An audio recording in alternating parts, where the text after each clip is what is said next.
Bueno, nuestro segundo panel va a ser moderado por Víctor Hugo Malagón. Ay, falta feo. Víctor Hugo es socio fundador de Maca Consultores, es conciliario de la Universidad del Rosario y actualmente el presidente del Foro de Presidentes. Víctor Hugo, muchas gracias. Muchas gracias y es un honor estar acá. Yo no puedo menos, primero que celebrar que algunos, muy poquitos, y somos una gran minoría, entre ellos Alfredo y yo, somos disruptivos porque somos los únicos que usamos este adminículo inútil que es la corbata, pero que llevamos con gran orgullo, así que somos una minoría. Lo segundo, por supuesto, es agradecerle a Juan Martín, a César Piernavieja, a Pablo, habernos retado a esta reflexión y habernos invitado a esta conversación transformadora. Y por supuesto tengo gran esperanza de que el trabajo que hemos iniciado con el Foro de Presidentes de Bogotá, con cerca de 30 años de existencia y 200 miembros, presidentes, CEOs de más de 36 sectores económicos, pues nos va a poder abrir una gran oportunidad aquí para reflexionar sobre lo más importante, y es esa felicidad, y es esa oportunidad de crear valor a través de la humanidad y de las relaciones humanas. Y me complace también estar en medio de este panel de maestros y de amigos, y presentarlos porque son ellos los protagonistas y porque nos han dado grandes enseñanzas en el libro y seguramente en esta conversación. Por supuesto, el profesor, el amigo y el maestro Alfredo Hoyos, fundador y presidente de Frisbee. Un honor estar acá, Alfredo, y gracias por estar con nosotros. A Angie Corchuelo, directora general de Contento BPS, una empresa de call center y BPO con operaciones en Bogotá y en Medellín. Un honor estar aquí contigo también, Angie. Eric Hamburger, que actualmente es presidente de Data Credit to Experian, pero en el caso del libro se desempeñaba como presidente de Publicar, y esa experiencia también va a ser bien importante en esta conversación. Un placer estar acá, Eric. La gran amiga y maestra y modelo empresarial, la doctora María Victoria Riaño, presidente de Kion Energía, una de las empresas más destacadas en el ámbito de los hidrocarburos en Colombia.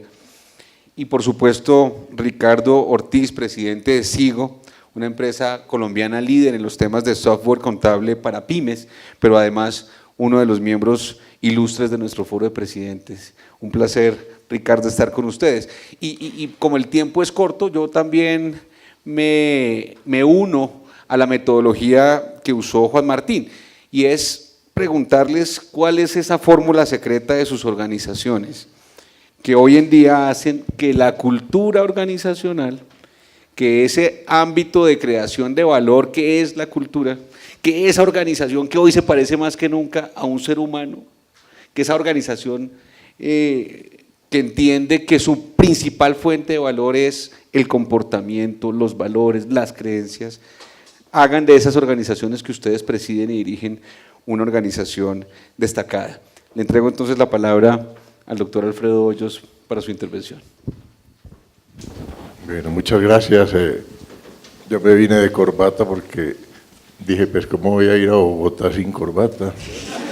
Ya aquí, pero ahora veo que ya ha caído en desuso la corbata, así como en Medellín también, acá y en muchas partes, ¿no? Ya no se ve casi en cócteles y en reuniones la corbata. Entonces, por eso hay que cambiar. Entonces, la pregunta es, ¿cuál es el secreto, no? El secreto de esta organización es una cosa que se llama el propósito superior.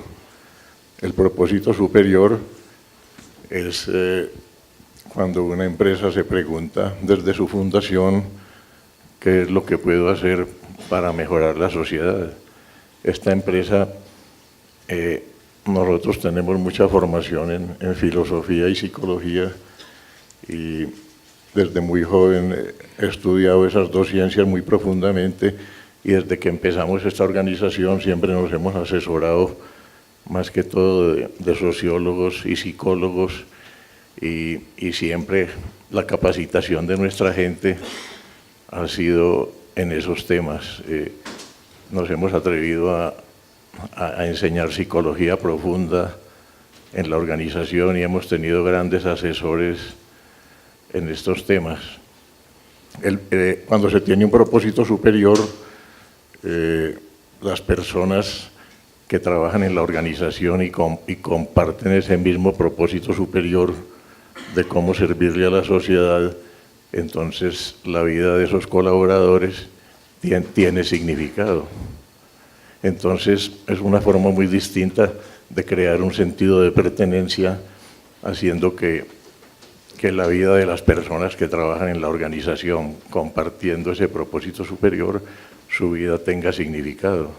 Entonces, ese sentido de pertenencia que se crea hace que la gente ame la empresa, la defienda, dure mucho tiempo en la organización, y hoy en día pues tenemos muchísima gente antigua. El comité de gerencia nuestro está compuesto de personas de más de 25 años en la empresa, y las personas adoran la organización por eso, porque están compartiendo los programas sociales de la empresa.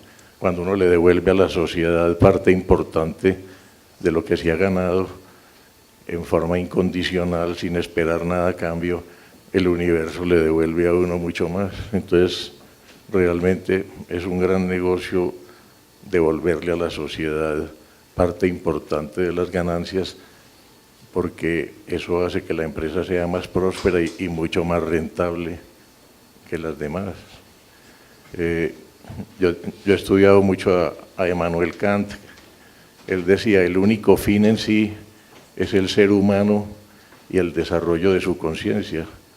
Lo demás son medios o herramientas para su servicio, pero no para sustituirlo, porque el sujeto no se puede convertir en objeto.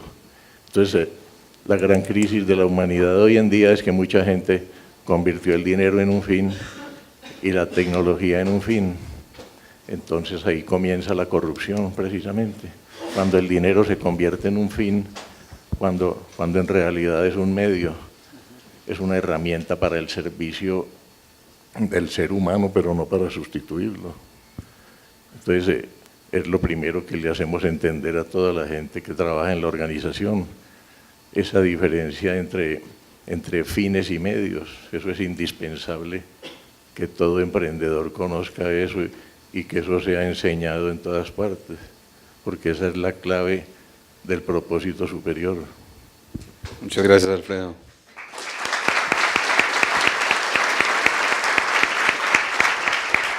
Y Alfredo, evidentemente ese ejemplo de que esas ideas de la teoría son también puestas en práctica con su testimonio de vida. Muchas gracias, Alfredo.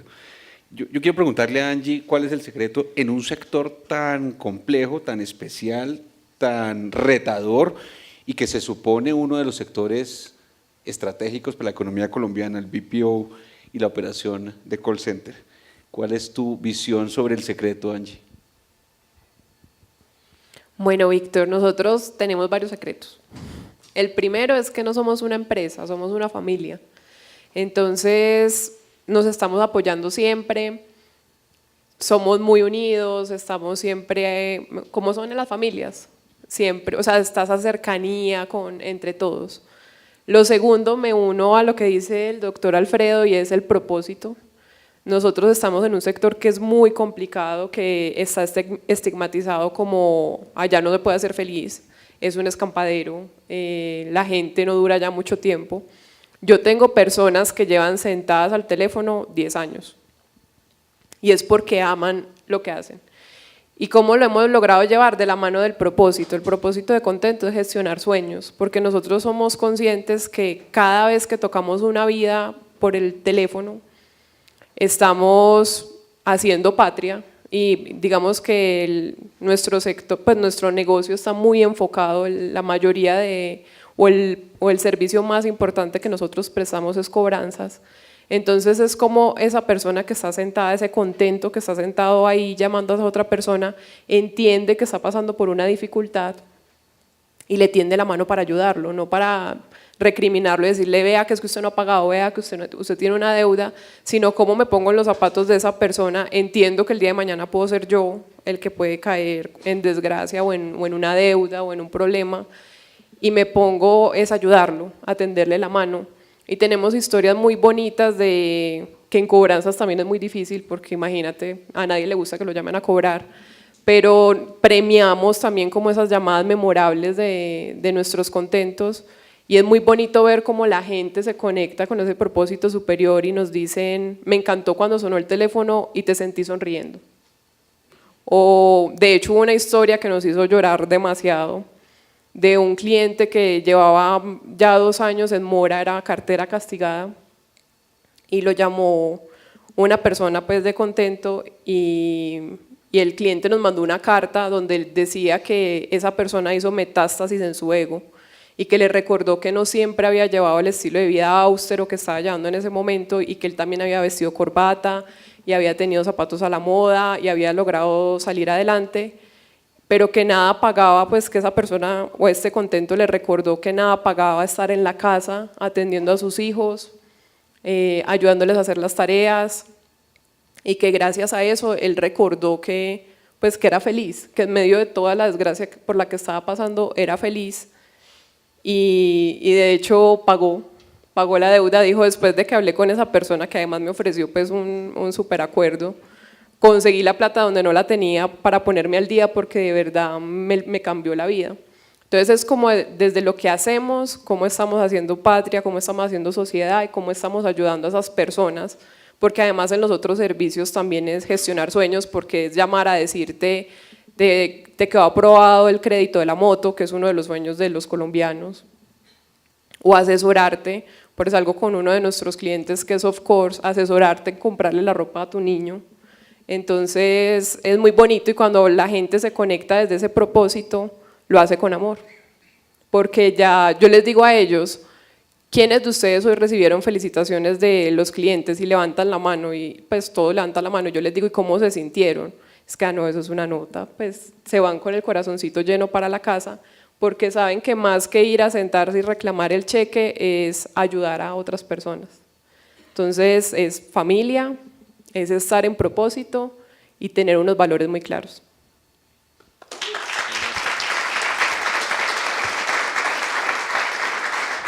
Muchas gracias, Angie. ¿Cómo personalizar un medio tan difícil de personalizar? Eric, ¿cuál fue el secreto que desarrollaste en publicar y que ahora tienes el reto de llevar a otra organización? A mí me invitó el papá de Sebastián, el doctor Obregón, a regresar a Colombia. Yo estaba en Estados Unidos y dijo, necesitamos transformar esta compañía de directorios telefónicos en medios digitales. Y yo dije, no, es fácil, eso es sencillo, yo sé la receta, hay que construir una compañía digital y yo sé hacer eso. Entonces, primer año, plan estratégico, sesiones, casos de negocios, tecnologías nuevas, consultores, expertos, fracaso total. Nadie compra esa historia, nadie entiende qué significa una transformación digital. Es una compañía, era una compañía de 9,000 empleados, no eran colaboradores, ¿dónde está?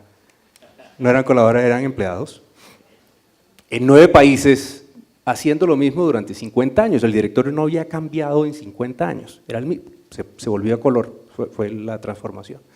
Y había que hacer una transformación del negocio, pero para hacer una transformación del negocio hay que hacer una transformación de las personas, y hay que hacer una transformación de los líderes. Yo tenía que hacer una transformación, porque la aproximación no es, este es el modelo que vamos a seguir ahora. Yo tengo que estar conectado con ese propósito, tengo que creer que lo que yo hago realmente tiene un fin más allá de cobrar mi sueldo de todos los días. Y en este recorrido, yo creo que me enriquecí enormemente como persona, yo me transformé y ayudé a esas personas a transformarse para que el negocio se transformara. La misión, que era lo primero que le daban a uno cuando llegaba en la inducción, decía, estamos aquí para ser los líderes en directorios telefónicos en 9 países en Latinoamérica, y generar retornos incrementales a los accionistas. ¿Y eso qué significa para mí que soy empleado de esta compañía? Nada. Y si ahora te tengo que decir que tienes que cambiar, la cara de la gente era de terror, susto. Llevo 30 años diseñando avisos a mano, pues en un computador ahora, pero era a mano, y me dice que ahora tengo que hacer páginas web. ¿Eso qué es? Aterrorizados, pero miedo, aterrorizados. Y los accionistas, y mi jefe en su momento, aterrorizados porque obviamente el desafío era gigante. Lo primero que hicimos fue crear ese propósito, y realmente lo que hacíamos nosotros en esos cientos de miles de clientes que teníamos, que eran pymes en toda Latinoamérica, era ayudarles a que se conectaran con sus clientes, era ayudarles a mover la caja registradora. Y si ustedes no lo tienen claro, entre el 70 y 80% de una economía, el generador de empleo son las pymes. Imagínense el impacto que tiene una compañía que ayuda a las pymes a generar prosperidad. Y la mayoría de las pymes mueren en los primeros años de vida. Entonces, el propósito que conecta a esos empleados a esos colaboradores, ahora sí, es ayudarle a la pyme, y al construir a la pyme, construimos al país. Creo que ese fue el punto más importante de conexión, conectarnos con las personas en algo que por aquí adentro realmente resuena. No es el salario, no es la posición de mercado, no es ser líderes, es realmente conectarnos con un propósito mayor. Ese es el ejemplo de Publicar.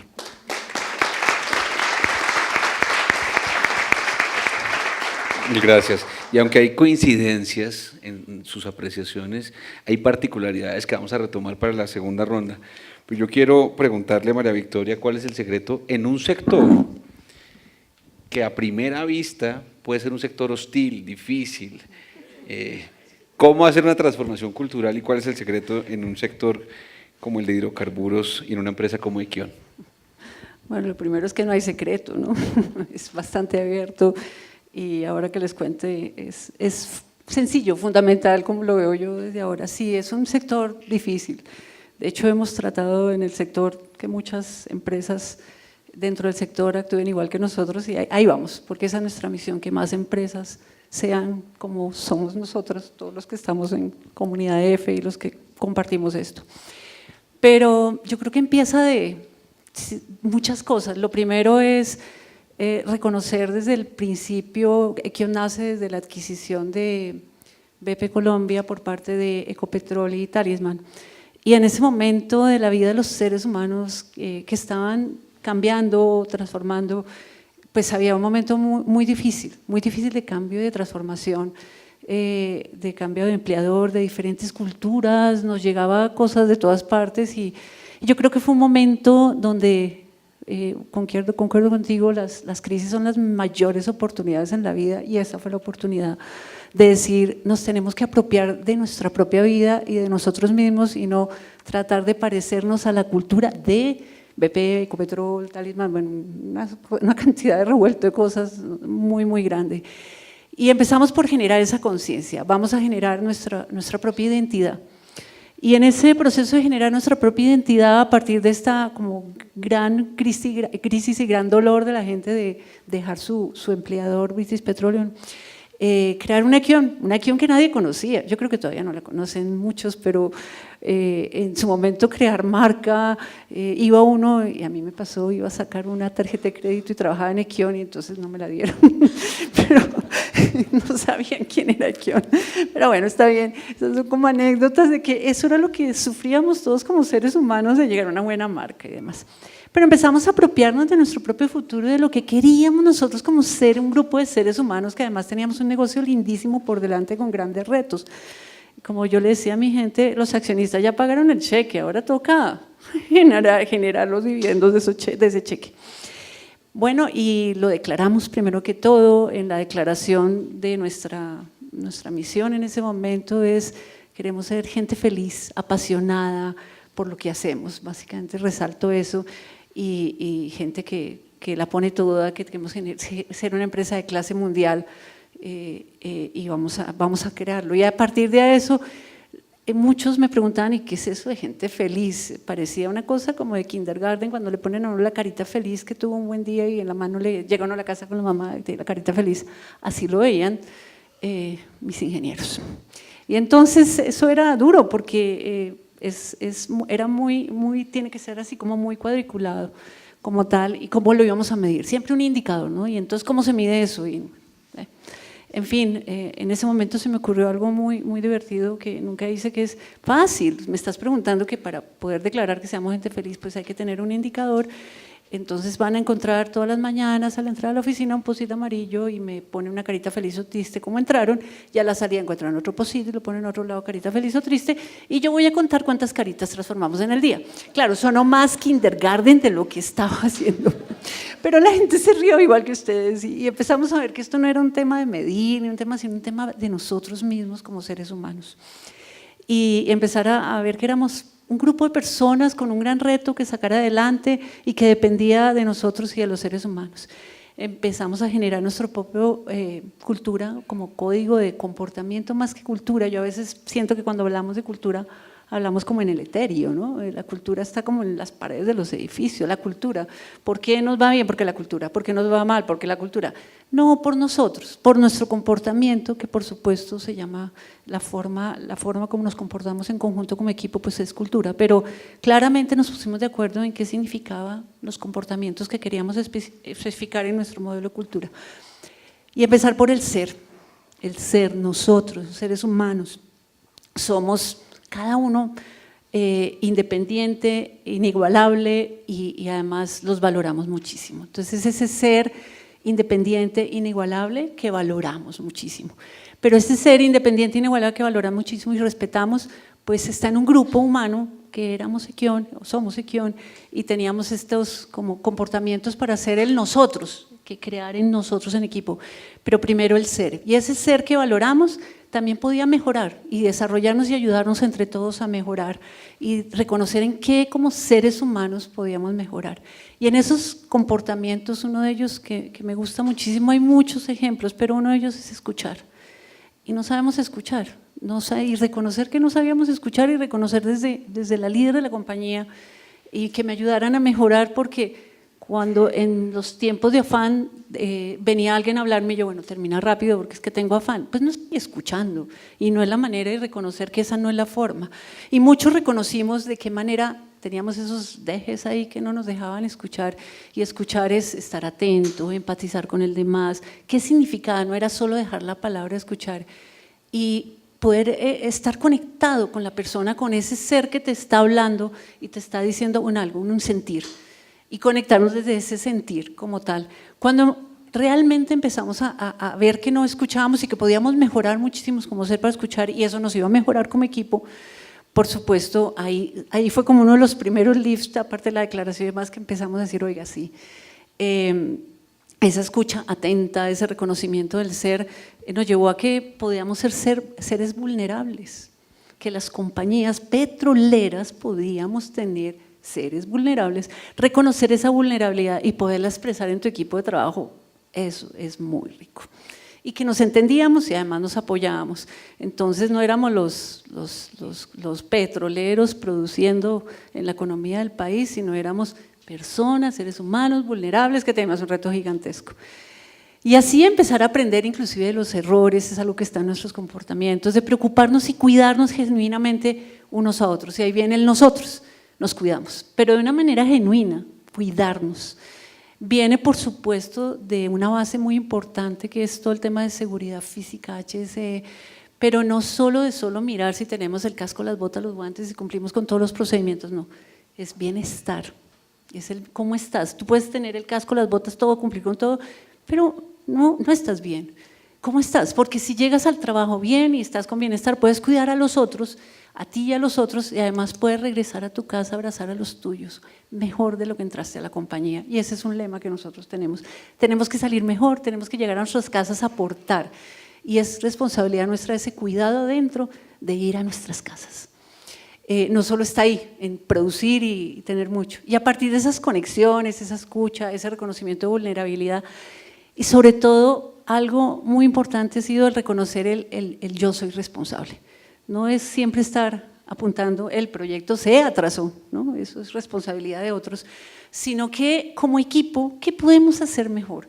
¿Qué pudimos hacer mejor en las cosas que hacemos y asumir nuestras propias responsabilidades? Eso nos unió muchísimo, muchísimo. Pensar mucho más allá de que teníamos lo que llamamos el breakthrough performance, nosotros de poder ir más allá si no pudiéramos tocar las metas y mirar cómo lo hacíamos. Y bueno, nos empezamos a conectar y la última historia sí que tengo, porque son muchas, pero el tema es cómo llegamos a las familias, entonces no, hay que conectarnos a través de un propósito que nos una y empezamos a construirlo, pero a partir de actividades con las familias, la comunidad, los contratistas y de última nosotros. Pero lo más importante de ahí es cuando en diciembre, este diciembre, fueron los niños a las fiestas que hacemos de familia y les preguntáramos qué era lo más importante que tu papá o mamá trabajara en Equión, y lo que nos devolvieron fue dibujos o escritos donde hablaban igual como yo les estoy hablando acá, o sea, hablaban de bienestar, hablaban de mi mamá es feliz o mi papá es feliz yendo a trabajar, en Equión cuidan a la gente, nos cuida, bueno, una cantidad de palabras de este sitio y unidos somos más. Eso es algo que escribían las niñas, incluso unas niñas de 11, 12 años. Y lo que más me llevó de responsabilidad es hasta dónde llegamos con un tema de conectarnos desde los seres humanos, pues digo que no es un secreto, nos cuidamos como cuidamos nosotros a nuestros hijos. A veces alguien que se me está descarrilando, yo quisiera ser tu hijo para que nos cuidaras igual, y ¿qué es esto? Quisiéramos ser tu hijo para que nos cuides igual. Entonces es eso, no es un secreto, es humanizar las empresas y saber que sí lo podemos hacer y que sí, entregando y conectarnos de esa manera tenemos resultados excepcionales que de hecho superaron mi expectativa cuando empecé a liderar la compañía hace 8 años. Hoy ver los niños y estas niñas escribiendo lo que escriben, que hablan como nosotros hablamos, me lleva una gran responsabilidad, que las cosas buenas pueden llegar muy lejos y ojo con las cosas malas que también podría llegar. Entonces, ¿hasta dónde llegamos? A ser familias felices. Hoy a veces pues, la industria se mueve mucho y demás, gente que se quiere retirar o se retira por mejores oportunidades. El mayor retención que tenemos son sus hijos y sus familias diciendo no te vayas de Equión, y lo que contestamos siempre seremos familia Equión, no importa dónde estén, estaremos conectados.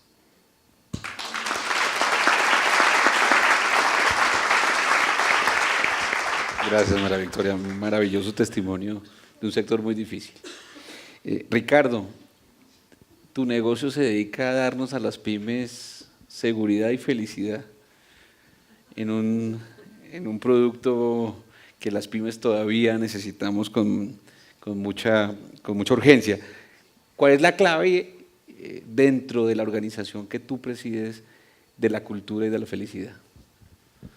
Pues mira, nosotros lo que entendimos es que las organizaciones nos debemos a las personas y especialmente a un grupo de personas que son nuestros colaboradores. Nosotros existimos porque los clientes consumen nuestros productos, y no estaríamos sentados aquí. Y nosotros entendimos que nuestra empresa iba a ser lo que es solo si todos los colaboradores estaban realmente felices con lo que hacían. Y desde ese momento nosotros nos dedicamos a construir o a desarrollar seres humanos extraordinarios. Y extraordinarios en todo el sentido de la palabra, es decir, cómo lograr que las personas realmente tengan un desarrollo fuera de serie.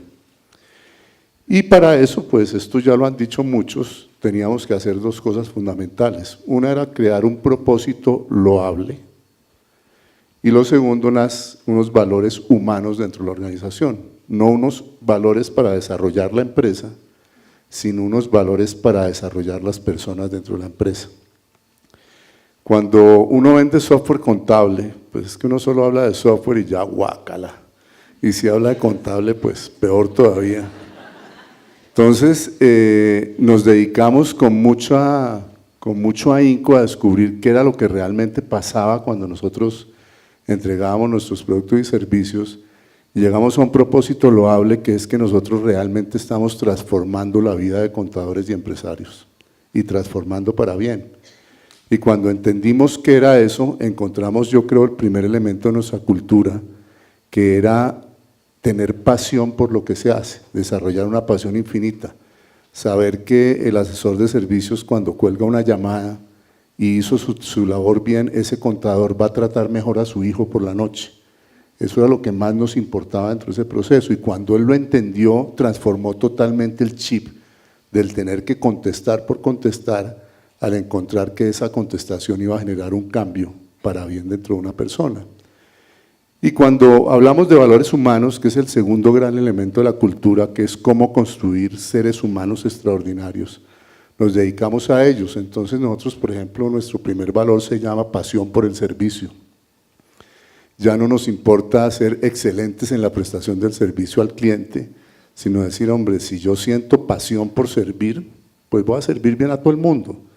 A mi compañero de trabajo, a mi esposa, a mi hijo, a todo el mundo lo voy a servir bien. Y empezamos a meter el chip de la pasión por servir. Por ejemplo, nuestro cuarto valor se llama seamos humildes y amorosos. Cuando uno construye gente amorosa, pues las cosas cambian. Y entendimos que todo lo que viene, que son los resultados, que al final del camino las empresas todas necesitamos resultados, todo empieza a llegar por añadidura. Entonces nosotros generamos un esquema de cultura basado en la excelencia, en esos seres humanos extraordinarios, donde nosotros decimos que queremos ser excelentes, teniendo un propósito loable que genere pasión en lo que hacemos, unos valores humanos que nos vuelvan mejores personas, obviamente unas competencias, porque hay que tenerlas para que los resultados lleguen por añadidura. Y eso generó un chip y un cambio dentro de toda la mentalidad de las personas, que fue increíble. Y todo lo enmarcamos en un común denominador, que es, nosotros somos una empresa que nos da miedo hablar de espiritualidad. Y es decir, queremos que nuestras personas se desarrollen espiritualmente todos los días, entendiendo como el desarrollo espiritual ese afán que tenemos los seres humanos por ser una mejor persona todos los días. Y tenemos un propósito interno, que es que nosotros queremos todos los días amanecer un poquito mejor de lo que éramos el día anterior. ¿Cómo lograr dentro de esta organización decirle a la persona, usted tiene que ser un buen ser humano y tiene que luchar todos los días por ser un mejor ser humano al otro día? Y eso fue lo que puso el sello de construir seres humanos extraordinarios. Entonces lo que yo te diría es que nosotros nos olvidamos del producto y de que tenemos que ser los líderes y que vender mucha cantidad de productos, que tenemos que generar utilidades, porque descubrimos que cuando construimos seres humanos extraordinarios dentro de nuestra organización, los resultados son los mejores. Y nos han pasado cosas increíbles. Somos la única empresa de tecnología de información del mundo que tiene 96% de índice de satisfacción de clientes. Eso la gente no nos lo cree.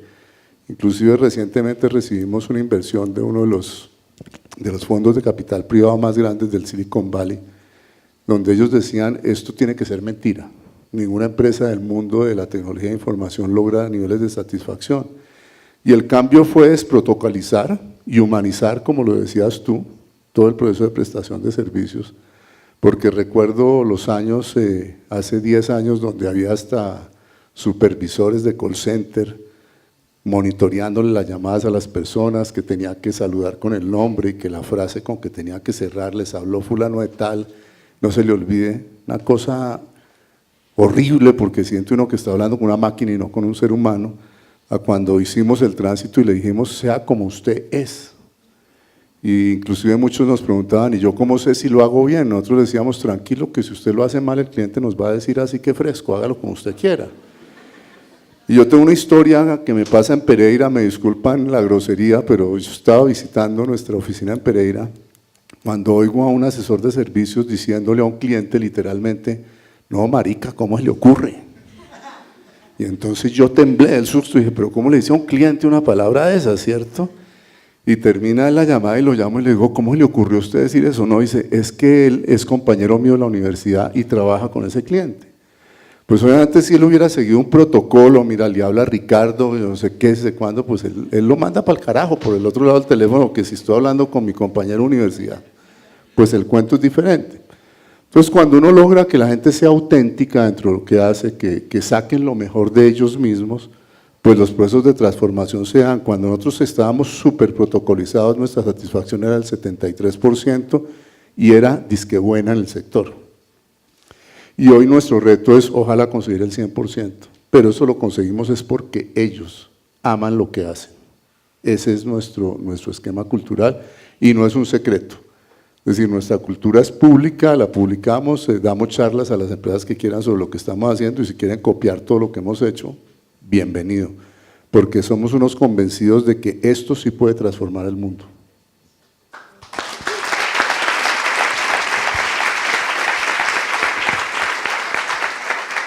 Muchas gracias, Ricardo. Yo me voy a tomar el atrevimiento como moderador y no sé cómo vamos de tiempo. Más o menos, siempre vamos más o menos. De escoger unos temas, de sacar, extraer unos temas característicos de cada uno para formularles esta pregunta y pedirles, por respeto a los tiempos, que seamos muy concretos en la respuesta. Y empiezo por Angie. A mí me llama la atención cómo una persona como Angie en su intervención habla del impacto de la cultura en una organización familiar.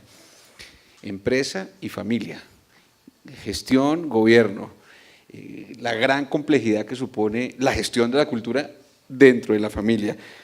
¿Cómo es tu aproximación? ¿Cómo transformaste en 5 años una empresa familiar con una tradición de más de 50 años de operación y la convertiste en una organización innovadora a través de la cultura? Fácil, el secreto fue rescatar lo que ya habían hecho las 2 generaciones anteriores. Lo que pasa hay veces con la tercera generación es que llegan diciendo, no sirve nada lo que hicieron el abuelo y el papá, no. Yo lo que hice fue rescatar porque la cultura siempre ha estado. Mi abuelo siempre fue una persona súper cercana con la gente. De hecho, desde la época de mi abuelo, en la empresa trabajan familias, pues ustedes van a Contento y está la mamá, el hijo, el tío, el sobrino, todos trabajan allá. Y eso es de mi abuelo, porque a mi abuelo le llegaba una persona con, ay, don Jorge, es que imagínese que mi esposo se quedó sin trabajo. Tráigalo, mijita, tráigalo, que acá le buscamos qué hacer. Entonces era más que todo rescatar esos valores, y de hecho cuando hicimos la reformulación de los valores fue rescatar esos valores con los que fueron creados la compañía. Y mi papá pues ni se diga, es un personaje. Él se levanta los domingos, se va temprano para la empresa a ver quién está trabajando, les hace masaje, las molesta. En estos días hicimos cambio de roles y escogió la cafetería y estaba regalando desayunos.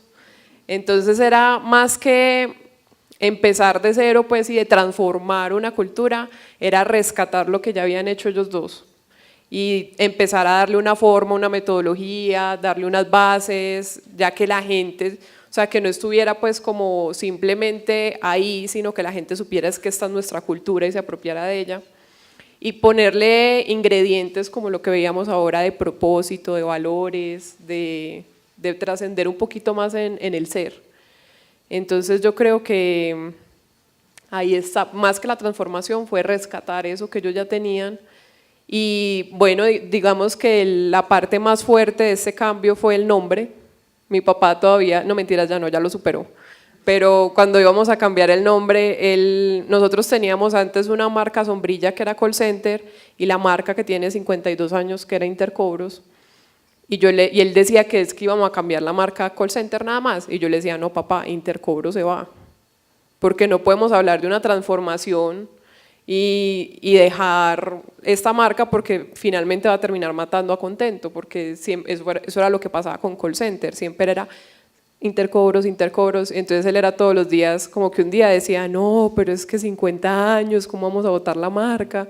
Y al otro día, es que pero Contento me encanta, y al otro día otra vez entraba en crisis, entonces digamos que fue como toda una transición hasta que llegó el día pues del lanzamiento de la marca que ya no me podía patraciar, pero ha sido pues espectacular como la forma en que la gente se ha apropiado del nombre. Yo les cuento que incluso al otro día que cambiamos el nombre, cuando nosotros estamos cerca de una estación del metro, por lo que nuestra gente utiliza mucho el metro de Medellín, y el señor que los lleva hasta la oficina en el bus, ya empezaba a gritar, los Contentos que van para Contento, pues allá al otro día, y así todavía lo hace. Entonces fue muy bonito ver cómo todo el mundo se apropió del nombre de inmediato.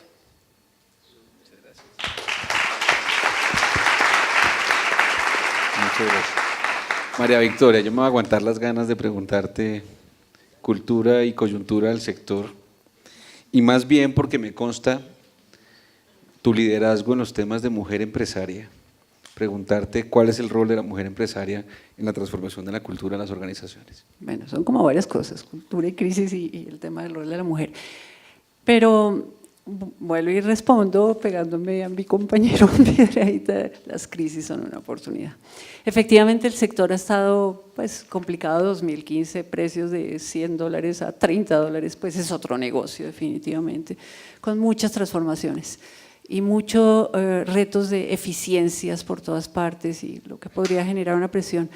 Afortunadamente pues veníamos trabajando en eficiencias porque queríamos ser de clase mundial, queríamos ser los mejores y no porque el precio bajara íbamos a buscar la eficiencia, sino ya veníamos como en esa rueda y no fue tan complicado continuar y aplicando muchas de las cosas que queríamos aplicar para esa eficiencia. Pero sí tuvimos que reducir planta personal, salió muchísima gente y lo más hermoso de esas reducciones de planta personal es ver la oportunidad de hacerlo bien, la oportunidad de hacerlo humanamente y bonito, la verdad. Nosotros antes de empezar el 2015 la bajada de precios éramos 460 personas, hoy solo somos 280, o sea ha salido bastante gente de la compañía. Varias cosas, tema de proyectos y tema de entrega de licencias. Y en esto yo creo que he recibido muchos abrazos desde que tomamos la decisión de hacer reestructuraciones y la manera como lo hacemos, llamando a la familia, agradeciéndole a la familia de haberlo tenido o haberla tenido con nosotros, que las personas no salen porque no sean competentes, sino porque pues nos tocó hacerlo.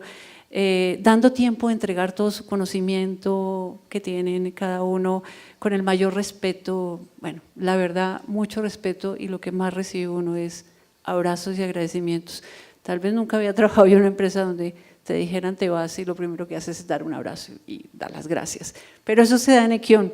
De hecho, es un proceso muy, muy bonito el que damos cuando vamos a despedir a alguien de nuestra familia. Y seguir conectados, siempre las puertas abiertas para toda la gente que ha regresado, se ha podido la oportunidad, pero no es fácil cuando uno lleva todo esto de echar adelante una cultura y tener a la gente motivada y sabiendo que mañana podemos no estar. Pero nuestro negocio es de incertidumbre, entonces yo siempre le digo, bienvenidos a la incertidumbre, pues todos vivimos en la incertidumbre, más bien gocémonos la incertidumbre y preparémonos para ello. Y bueno, muchos programas de in-placement y cosas de ese estilo, y hoy estamos tranquilos y bueno, ya va repuntando el precio, vamos repuntando proyectos y vamos a estar mejor todos juntos. Tema mujer, bueno, no, el tema mujer yo creo que como liderazgo femenino y en la industria en que yo trabajo, lo primero siempre que cuando hablamos, si llegué yo a la empresa y hablábamos de equidad de género, yo lo primero que dije, antes de hablar de equidad de género, hablemos de equidad entre todos nosotros, de respetarnos las ideas. Y así empecemos a mirar cómo es el tema de otros tipos de equidades, pero empecemos primero por esa. Y bueno, y vamos mirando que sí hay retos, por supuesto, en temas de equidad de género, sobre todo en la industria, y no solo porque lo queramos o no lo queramos hacer en las industrias, sino por las mismas características de donde viene la gente y la forma como tiene que turnar en campo y demás.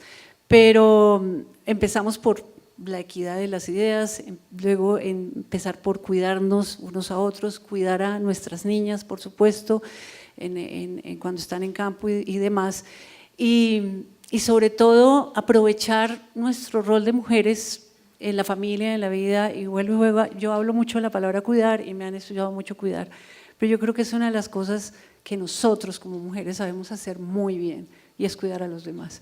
Yo siempre que voy mucho a las operaciones, es otra, me acerco muchísimo a la gente, yo nunca pido barriles ni eficiencia, sino ¿cómo estás? ¿Te estás cuidando? ¿Estás cuidando a tu familia? Y todos empiezan a hablar igual, con esa coherencia de que lo que más importante son los seres humanos y si todos estamos bien, no importa el género que sea, vamos a producir y así ha sido. Entonces yo creo que hay que aprovechar esa feminidad, esa característica nuestra como mujeres de ser madres cuidadoras y así lo hacemos y lo tenemos que engrandecer cada día. Mil gracias, gracias.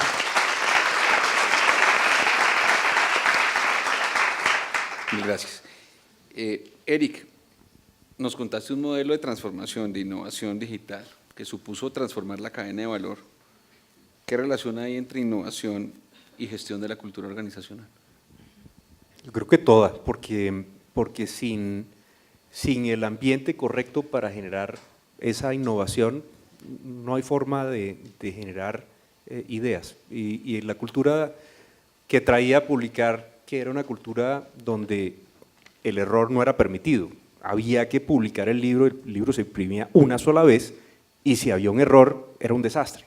Entonces era una cultura sumamente fuerte de aquí no se tolera el error, no se tolera la disidencia, aquí hay que ejecutar tal y como se dice.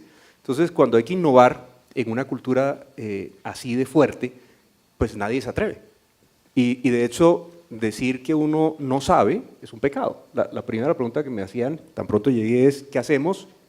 Y la respuesta es no tengo ni idea. Yo nunca he trabajado en directorios telefónicos, sé de tecnología pero no sé de directorios, no sé la respuesta. Y está bien no saber la respuesta siempre y cuando uno la pueda explorar. Pero para poder generar ese tipo de ambiente, la cultura tiene que cambiar.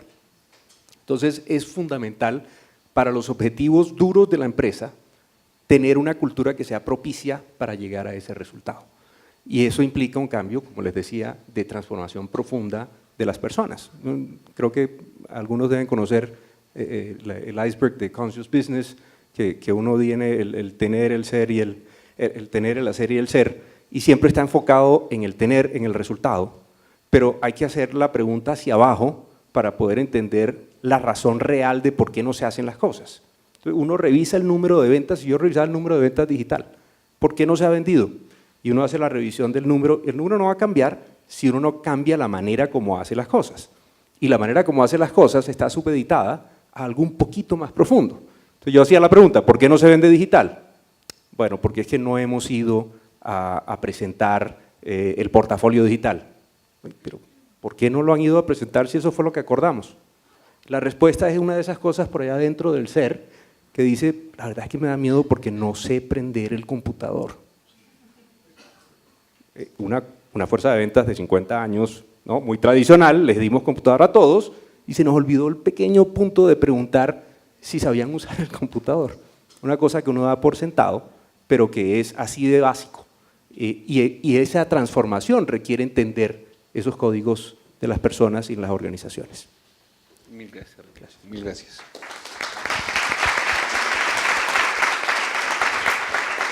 Gracias, Eric, por esa visión de transformación. Ricardo, hablaste de cosas supremamente atrevidas para el lenguaje empresarial normal, espiritualidad, por ejemplo. Y hablaste también de una reciente inversión grande de un fondo norteamericano. ¿Cómo transan la cultura, una cultura agresiva, fuerte, cuando llegan inversionistas distintos con culturas distintas? Pues mira, cuando uno atrae fondos de capital privado, ellos de lo que se enamoran es de la cultura. Aquí hay una frase de un amigo mío que está sentado aquí al frente que dice que la estrategia es la cultura o que la cultura es la estrategia. Y eso es muy cierto, es decir, lo que más genera confianza dentro de un proceso de inversión de esta naturaleza es que el equipo con que se van a mover sea el equipo adecuado para ser capaz de mover la empresa a un nivel mucho más alto. Y yo pienso que al margen del modelo de negocios, que obviamente es muy importante, porque si no hay un buen modelo de negocio, pues uno no está hablando de nada. Cuando uno tiene un esquema cultural muy fuerte y muy arraigado, que demuestra ya que genera resultados grandes, pues es lo que más confianza genera en un proceso de inversión de esta naturaleza. A veces las personas piensan que solo los números y el EBITDA y el yo no sé qué son los que hacen la diferencia, pero yo aquí lo digo abiertamente, si a nosotros hubieran comprado por EBITDA, nos hubiera tocado pagarles. Entonces la cosa fue bien diferente y yo creo que los esquemas culturales generan confianza de una manera brutal. Perdón, es hora de llamar a mi hijo. Genera una confianza increíblemente grande. Y uno de los derroteros que se fija este fondo de inversión cuando entra a la empresa es la misma frase que le tenemos nosotros a los líderes. Nosotros al líder le decimos, su primera misión es promover y preservar la cultura. Lo demás viene por añadidura, pero su principal responsabilidad dentro de la organización es que tiene que promover y preservar nuestra cultura. Y lo que este fondo de inversión encontró dentro de nosotros fue eso, es decir, yo no quiero tocar su cultura, al revés, si la puedo potencializar, muy bueno. Y está ocurriendo ya, nosotros llevamos apenas 6 meses en esto, algo parecido a lo que le ocurre a Sebastián, y es que ellos tienen ganas de aprender de la cultura para ver cómo la replican, al menos en algunos de los contenidos en otras de las empresas que hay. Y cuando decimos que no le tenemos miedo a hablar de la espiritualidad, es que yo digo que el crecimiento espiritual está abierto para todas las religiones, porque es que la gente cuando le hablan espiritualidad ya lo matricula con religión. Y a veces crecen más rápido espiritualmente los ateos que los católicos. El tema de la espiritualidad es cómo quiero ser yo un ser humano fuera de serie. Cuando hablaban aquí de trascender, pues los seres humanos queremos ser mejores seres humanos todos los días. Y el que no esté enmarcado dentro de esa necesidad de crecer espiritualmente, por ejemplo, en nuestra organización, no cabe. Es decir, si hay una persona que no tenga esa hambre de estar creciendo espiritualmente, no cabe. Porque sí queremos que ellos crezcan día a día a velocidades extraordinarias. Muchísimas gracias, Ricardo. Y a propósito de esta última reflexión para Alfredo, no solamente leyendo el caso, conociéndote, oyéndote en otros escenarios, siempre hay una reiterada intención de pensar en lo intergeneracional. ¿Cómo desarrollar esa cultura tan fuerte y lograr que perdure en el tiempo para próximas generaciones en la organización, Alfredo? Primero que todo, ahora hablé de uno de los principios básicos que no se enseña ni en los colegios ni en las universidades, que fue el que expliqué ahora, de confundir los medios con los fines. Hay un segundo secreto que no lo enseñan en ninguna parte y que solo se aprende por la investigación personal. El emprendedor tiene que ser extremadamente curioso, porque la diferenciación está en lo curioso que uno sea.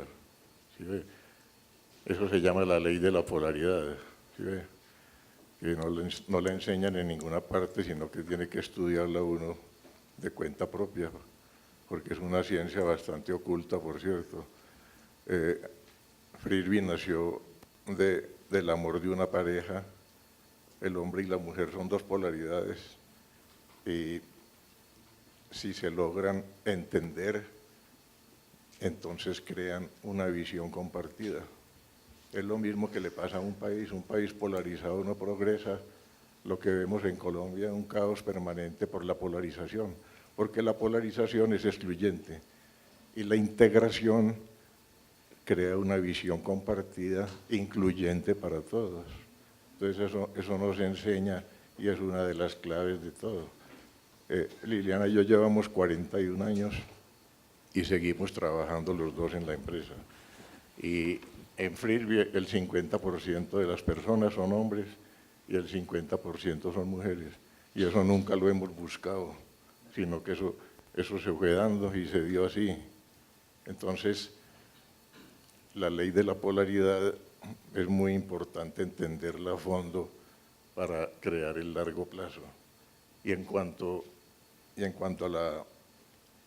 a las generaciones venideras, los hijos nuestros trabajan en la empresa y inventamos un sistema que fue convertirlos en franquiciados para que conozcan una empresa desde que es chiquita y cómo se va volviendo grande, una micro dentro de la macro, que varios de ellos ya nos están alcanzando.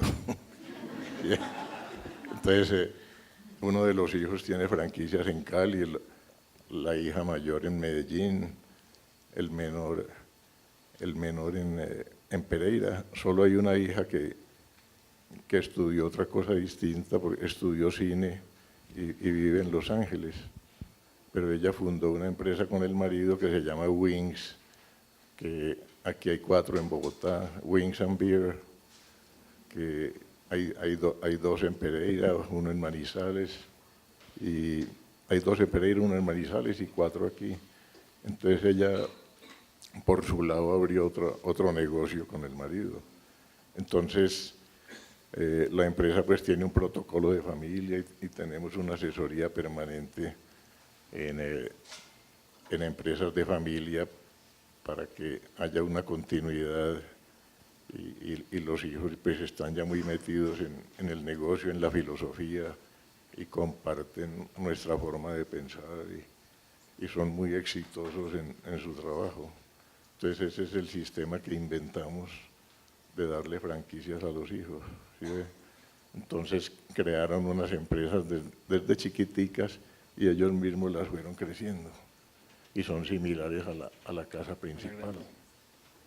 Muchas gracias, Alfredo.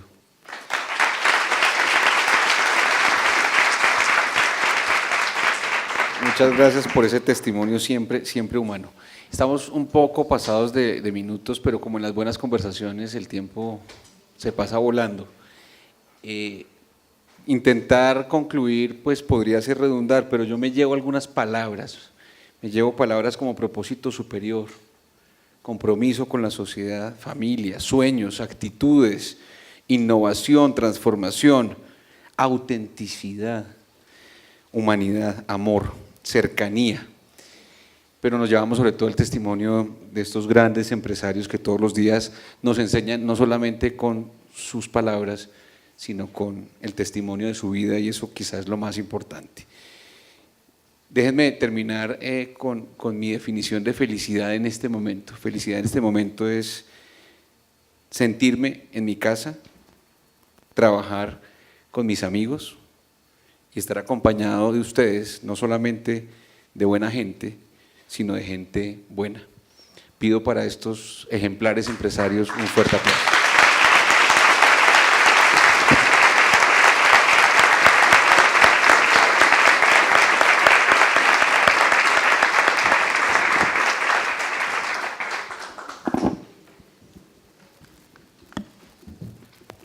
Les vamos a pedir que no se nos bajen porque vamos a subir con el resto de los empresarios para la foto oficial.